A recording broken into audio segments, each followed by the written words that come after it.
Well, hello again there, everybody. Boyd here with you again. Well, we've been on a little bit of a Terminator kick here in the shop lately, and as you guys know, I've built up this Hunter killer tank here from Pegasus Hobbies. This one's in 1/32 scale, and we had a lot of fun working on that. We did a build series on that as we followed along on our Model Shop Guys show that we've been doing on Saturday nights.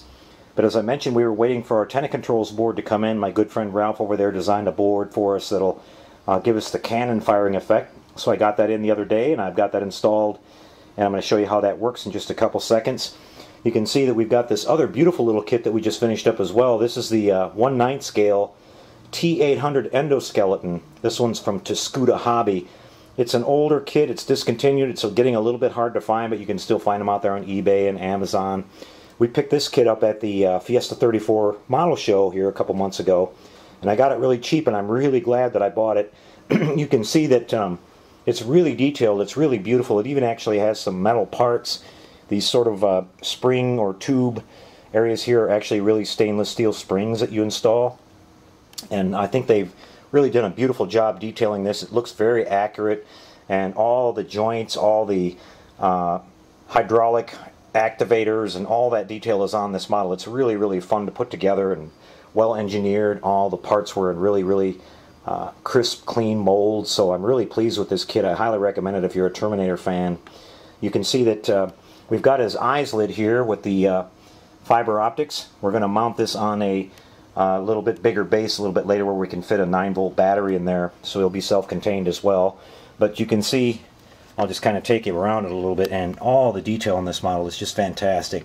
And again, we sprayed this down with some all-clad polished aluminum, and I think it comes really close to replicating the way it looked on the film with the finish. So we had a blast working on him as well. Now, getting back to the Hunter Killer tank here, as I said, we've got our Tenacontrols board in, so I've got this completely self-contained. I've got the board and a 9-volt battery mounted down in the bottom of the model with a on and off switch, and I'll show you how this works. First, I'll give you a little look at the model up close here, and you can see the battle damage that we did on this, weathering, and we did bullet strikes and mortar hits, and we figured this would have gone through hell and back, I guess, during the battle on Judgment Day. They would have tried everything they could to stop it. You can see we've got a lot of damage on the side panels there, and a little bit of oil leaks and all that. And we weathered the tracks, and, you know, like I said, they'd be driving over cars, barbed wire, all kinds of stuff. And so I really thought these were cool when I saw the film, and I wanted to build one, and I loved it when they came out with this kit. So let's take a look.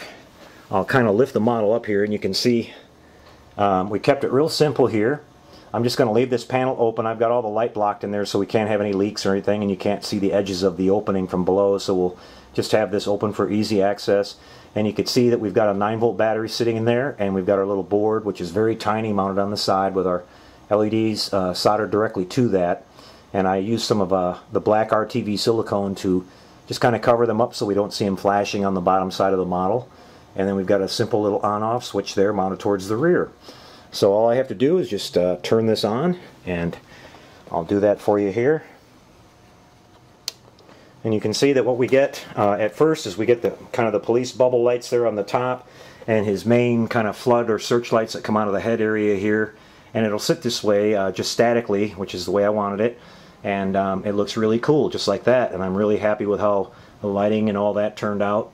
And now, if we want to activate the cannon firing effect, we've got a magnetic switch that we've got mounted here just below this surface here, and I just have to wave this magnet over it. And we'll go around here to the front, and we'll see that our cannons are now firing. And they fire in a completely random effect, which I asked Ralph to do. We wanted to have it just kind of simulate. Oh, I might have to touch my magnet once more. You got to wave it over that just right. There we go. Okay, so now you can see our cannons going off. And you can see it'll fire kind of short bursts and then longer bursts. And it switches back and forth between each side. Sometimes it fires both sides at the same time.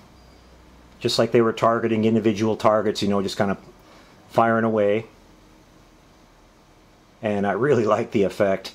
I'm going to move the model over here to some little bit lower light, and you guys will be able to see that a little bit better. And we'll take a look at it.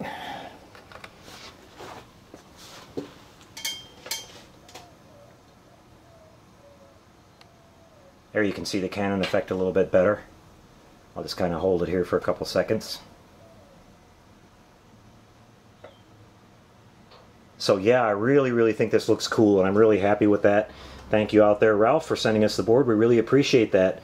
So that little board is available from Ralph. Now, these are just fiber optics. I just drilled out those barrels with a micro pin vise and just ran some fiber optics all the way through, guys, so it's very easy to set it up. You can use the kit supplied parts, no big modification needed, so we thought you guys might enjoy taking a look at that in the finale of it.